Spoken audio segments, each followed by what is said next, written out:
Barbecue. Welcome to another Booze and Barbecue. This is Andy. And this is Jojo. And you guys have been so amazing. Mm-hmm. We have been reading all your comments and all your questions, and it has been so much fun. And doing another giveaway, it's going to be so awesome. We've got a beer stein. Yeah. We've got a spark plug gapper, and we've got some barbecue tongs that are going to be waiting for probably not the first person, but maybe the funniest person in the comments. There you go. Yeah, we're going to play with that a little bit. See what we think. The details are going to be coming right after the show, so make sure that you stay tuned and win yourself some Booze and Barbecue swag. Yeah. And to start us off with, we have got a really interesting booze here.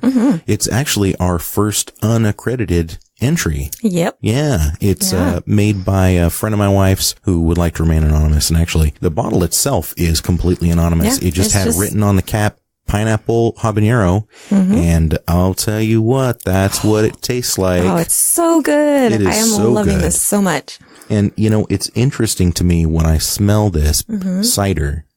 It smells like pineapple cider. What's the company? Ace? Ace. Yeah, Ace pineapple. It definitely has the smell. The pineapple. But not the taste. No, Well, it's sweet yet dry, and the spice really hits the back of your palate. Yeah. I was going to say it's not and I do like the Ace pineapple cider, but it's pretty sweet. It is. Yeah. It's almost overpoweringly sweet. Yeah. So I'm good with like one, whereas this, I could drink a couple of these. Yeah, I find myself keep coming back to it. And the spiciness, it kind of builds. Yeah. You know? Yeah. But then if you set it down for, a minute or whatever, it just fades right out. Like it doesn't, it's spicy, but it's not too spicy. Yeah, absolutely. So we can't say the name of the person, but they know who they are. And they're listening to the show, and we cannot thank them enough. That is so good, and we are super impressed. Excellent job. And don't worry, we're not going to be doing this too often. We'll always try to drink and rate things that you guys can go out and get and enjoy yourselves. This was just a little bit of a special treat for Joe and I here in the studio. Yeah. So that means that the booze is kind of out of the way. We're just going to sit here and enjoy sipping on this. Yes, we are. While we talk. We were talking about something a little bit earlier. Were we not? Yeah. So I recently came across a video done by Wheelhouse. I love those guys. Yeah, they make great videos, very interesting, very well done. And this one was all about Dodge versus Ford way back at the beginning. And one of the things that I felt was really intriguing about it was trying to imagine a world where Dodge and Ford were not Dodge and Ford. Right. Like they were the Dodge brothers.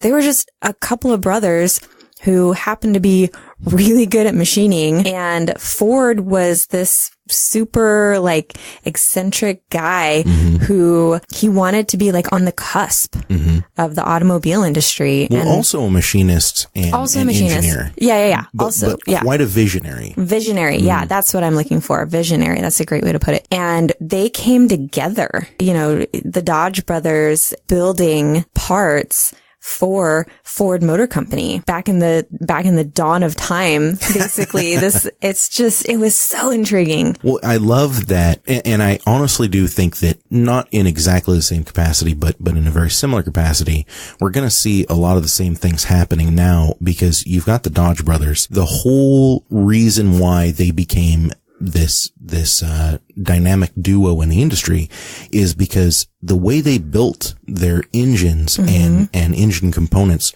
was so highly precise. Yeah. They weren't just good machinists. They revolutionized some of the ways that we make these things. Their tolerances were much higher. Their designs were much better. Yeah. I mean, it really was revolutionary the way that they were building these components. Yeah.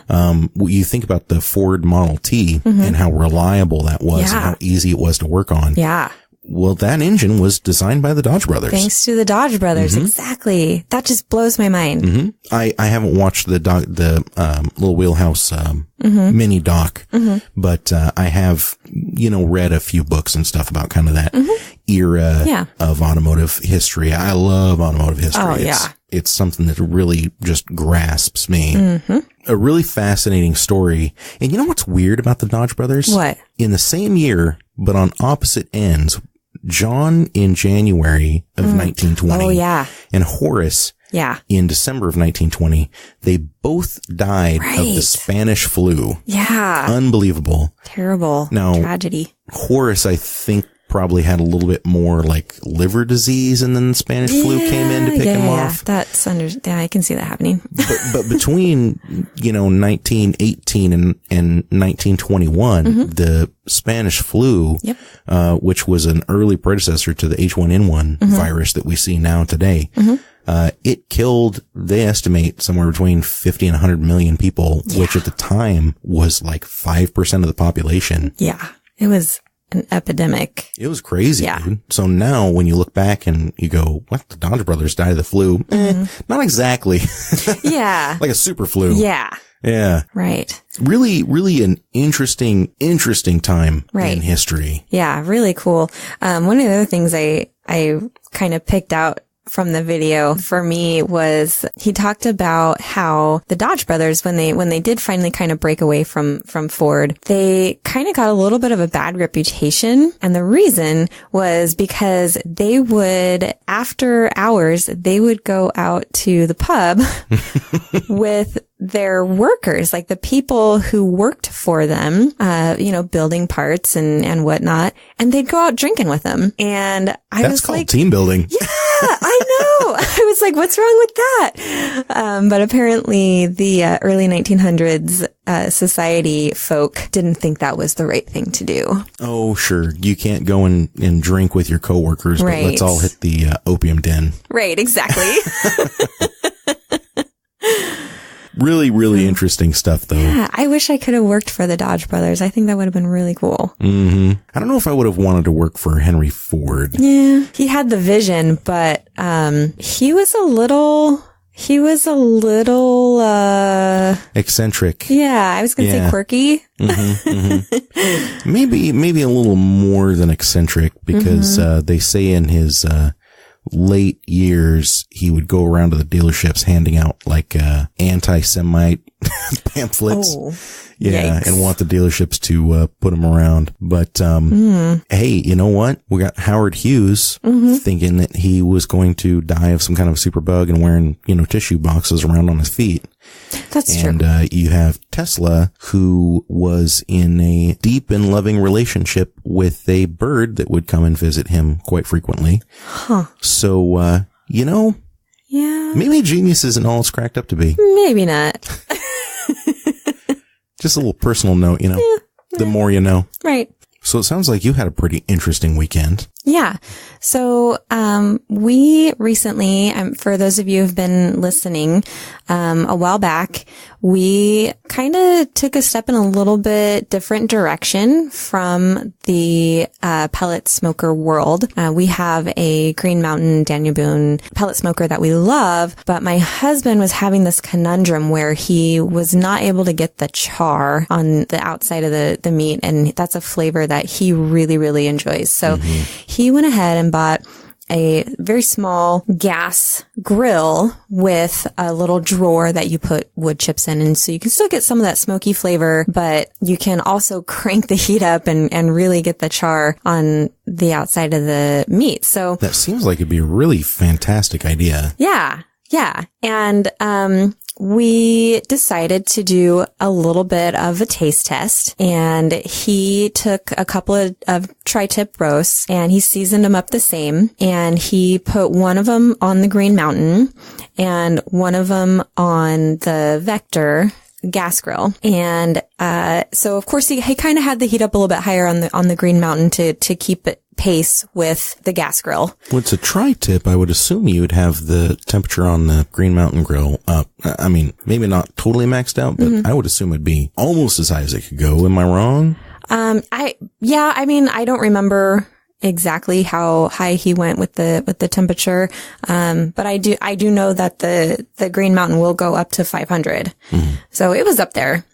And, we were having dinner with my parents that night. So he brings the 2 different tri-tip roasts up and he's like, okay, you guys, this one was cooked on the gas grill and this one was cooked on the pellet smoker and let me know what you think. So I kind of already felt like I might have a penchant towards the pellet smoker. So I went ahead and tried the one cooked on the gas grill first because I wanted to give that one a fair chance. And they were both cooked to about medium. And I really liked the one that was cooked on the gas grill. And what I liked about it was it reminded me a lot of the barbecue that I used to have as a kid growing up that my mom and dad made.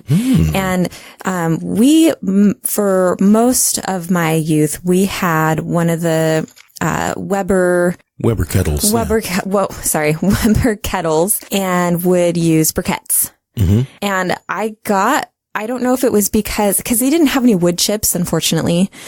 So in lieu of wood chips, he took some of the pellets that he was using in the Green Mountain and put some of those in the drawer. So it wasn't quite the smoky flavor that it could potentially have. There was a little bit of a fireness.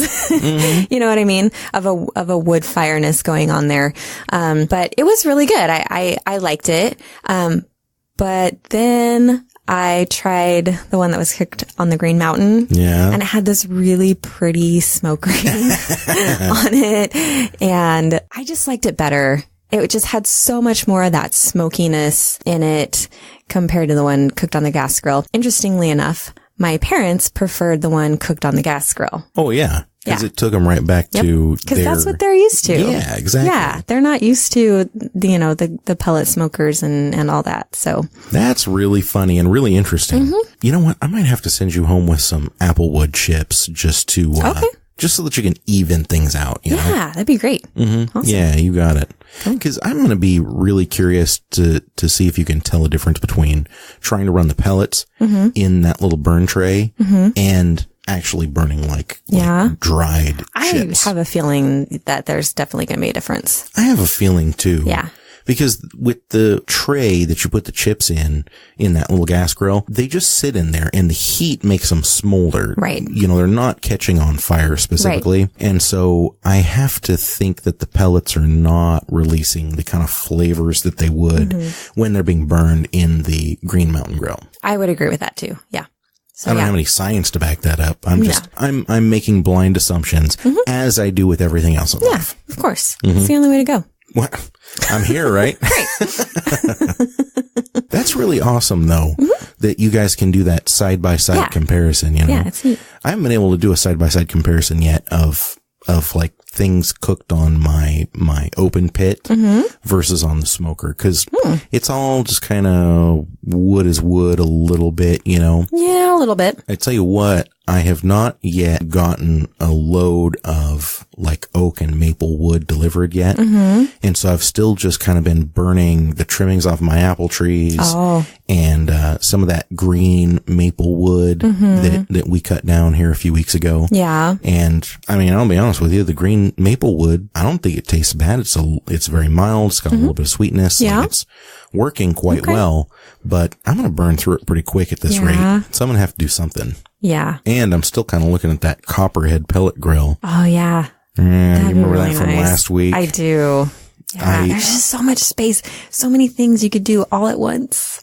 But I don't have a covered area. That's my issue. All this stuff is out. And so I'm covering it all, but it's not undercover, right? That's true. So it makes it more difficult. Yeah. We're trying to prioritize some of the projects we have going on around this house. And we've been trying to get, or at least trying to see who can come in and do some bathroom work for us. And that has definitely taken priority over my outdoor kitchen, unfortunately. Yeah, I can see how a bathroom inside your house would be probably more important than an outdoor kitchen. Listen, we've got hot water in a bucket. What's your problem? Oh my God. Where do I start? I'm just saying, you know, I had priorities, and then my wife reminded me that my priorities were wrong. And so now, And she was right. Well, one place where we both settle the same on priorities is that we love 50s and 60s Italian sports cars. That is one thing that my wife and I agree on 100% of the time. If we see a bug-eyed Sprite driving by or an MGB GT, we both turn our heads and we both go, want, need. And we both saw a car the other day. I was kind of browsing cars for sale, as I do, as you do. We'll jump on. You name the website, eBay, Auto Trader, Bring a trailer. Petrolicious. And I ran across one here a couple of days ago. It was a 1958 Alfa Romeo Giulietta Spider Veloce. Ooh, that's a lot of foreign words. As we all know, the more foreign words are involved in the name of the car, the more beautiful it is. Oh, yeah. And this is no exception. This is such a cool looking car. Man, I'd love to have this thing. Yeah. It, already sold actually, but, 119,500. Yeah. For those, keeping score at home. Right. But I love the lines of this thing, and I love the headlights that are protruded and the body lines follow the headlights back. Yeah. And, it's got these little, you can't even really call them winglets in the back, but almost kind of sort of. There's this, indent up before it comes back down. Very to the subtle. Trunk. It is very subtle. It's definitely not the big Cadillac rear wings, Yeah. About the only thing on this car that doesn't make sense to me is the very Edsel looking front grille. Well, that's classic Alfa Romeo though. Yeah. And that's kind of their signature. Yeah. Yeah. It's not, I don't mean to say that it's awesome looking and it's super pretty. But it is Alfa Romeo. You make a very good point. Yeah. Yeah. You make a very good point. That is very Alfa Romeo. Yeah. It's very Alfa-esque. Yeah. Yeah. Well, you bring up a good point, and it reminds me of something I was looking at just the other day. Yeah. It's not exactly an old car, but it's made in the old car style. Okay. Which is getting very popular. Yeah, it is. Mm-hmm. It really is. This one is called the FF Berlinetta, and they're calling it a brand new 1960s Italian GT. Ooh, sign me up. Yeah, I'm right there with you. Yeah. It's got a very classic look to it. Very classic look. Yeah, it's pretty. It's got the same, the body lines that follow right behind the headlights. It has the dashboard that is very classic looking. Oh, yeah. It's got the, switches to light everything up and turn everything on. It's all been handmade. Really just absolutely stunning vehicle. Yeah. And amazingly, it's being powered by a 4-cylinder that is essentially a replica of an Alfa Romeo twin cam. Oh, okay. And it even uses dual Weber side drive carbs. Okay. Yeah, they're doing it real old school. That's awesome. Good for them. It's not really suffering too much. It makes 180 horsepower at 6,500 RPM. Okay. So it'll scoot right along, I'm sure. Now, here's the thing. That classic 1958 Alfa Romeo Giulietta Veloce. 120,000. This one comes in at 320,000. Oh, ouch. So you can get something classic for 120. You can get something classic yet modern for 320. Or, you know what? You can get something a little bit in between. Oh, yeah? Yeah, I found this interesting rig while I was looking for the Smokin Deal or Smokin Doobie. And I came across this 1990 Mazda Miata. Oh, man. It is a Japanese import. And so it's right-hand drive and everything is in kilometers. And, I don't know, the clock is upside down or something like that.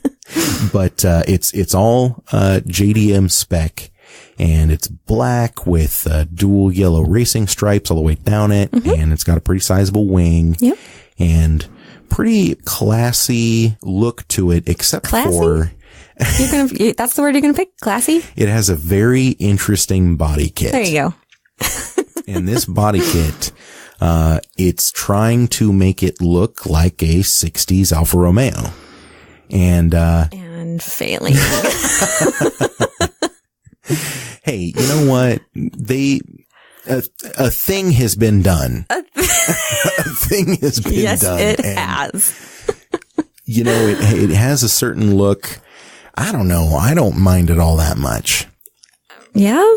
Yeah. I mind. I get that. That. It's a 1990, so it's the 1.6 liter. And it can't be called a Miata. It's an Unos Roadster. Okay. Yeah. Says it's got teen adjustable coilovers, pit crew exhaust, test pipe, so no catalytic converter. Okay. And it's totally stock except for the body. You gotta admit, it would turn some heads going down the road. But for what reason?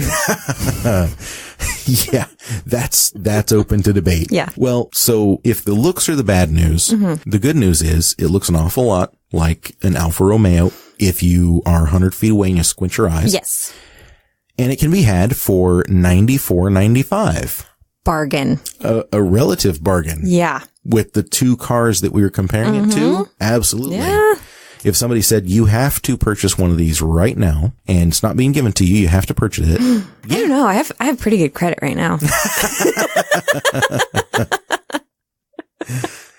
You make a good point there. I'm at least going to try. I'm going to try. And that 1958 Alfa Romeo, that is only going up in value. Yeah. Oh, yeah. Yeah. This Miata, not so much, but I tell you what, it's meant for someone. It's not you, but it's meant for somebody. Yeah. And we're going to find out who, because our listeners are going to use the hashtags Smokin Deal or the hashtag Smokin a Doobie. Yep. And we are going to find out where this lands on the Smokin Deal or Smokin a Doobie scale. And I don't know. I think it's going to be a tight one. You think? Yeah. I think you'll be surprised. I hope so. Yeah. I like surprises. Well, especially if they fall in your favor. Yeah.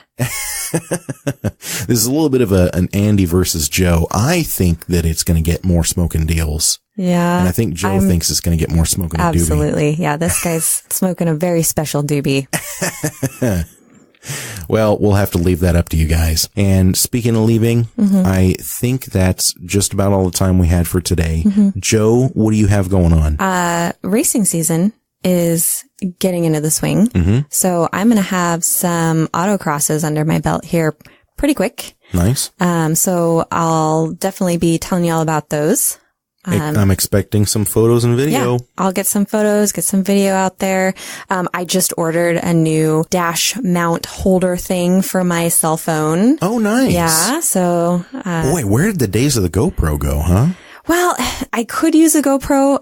We have one, but the problem is I got to get the video from the GoPro onto a computer and then onto my social media. Whereas if I just use my phone, I tap a couple of buttons and ta-da. I'll tell you what, man, if you are live streaming your runs, you are brave. I kind of want to try it. I think you should. I think I should. I think you should. Yeah. And hopefully your microphone picks up all the cones you hit. Ooh, I hope it doesn't pick up some of the things I say, though. I'm going to go ahead and apologize now for what might happen. We'll have the bleep button ready. Yeah, there you go. Video editor. That's super funny. Where are we going to be able to find those videos? Those are going to be on facebook.com/boostboostbbq. And maybe I'll try and get a few of them up on the YouTube channel. I'll probably be able to share some links on Twitter. So, yeah, we'll get them out there. I've got a couple of videos that are going to be coming out on the YouTube channel here pretty soon. And of course, you can reach me at facebook.com/boostboostbbq, just like Jojo. Also, Andy at boostboostbbq.com.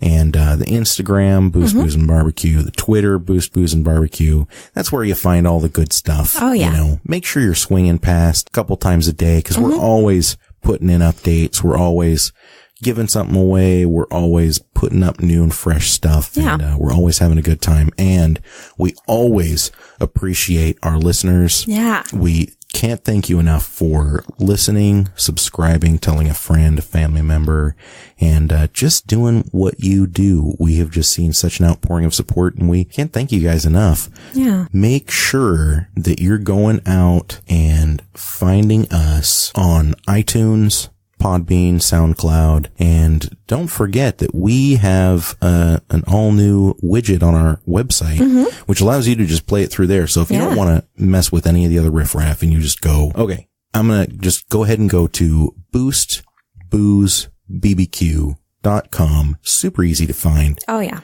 No slashes, no dashes, no apostrophes, nothing weird. We're not doing any, boost booze _, uppercase, lowercase. No, it's just boostboozbbq.com. That's where you'll find all the past episodes.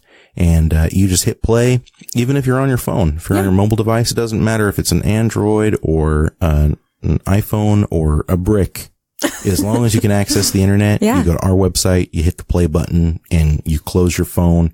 You use all your normal controls that you'd use, and everything just runs flawlessly. Yeah. And make sure you're hitting those buttons, because we link the things that we're talking about so that you guys can stop the show, go and visit those if you'd like, and then come back around to it.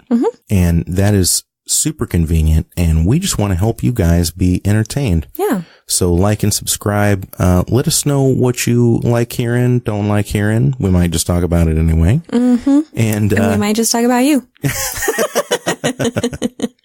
But we always love suggestions. Yeah. Always. Yeah. And we just can't wait to interact with you guys. So thanks so much for listening. This is Andy. And this is Jojo. And we will see you guys next time.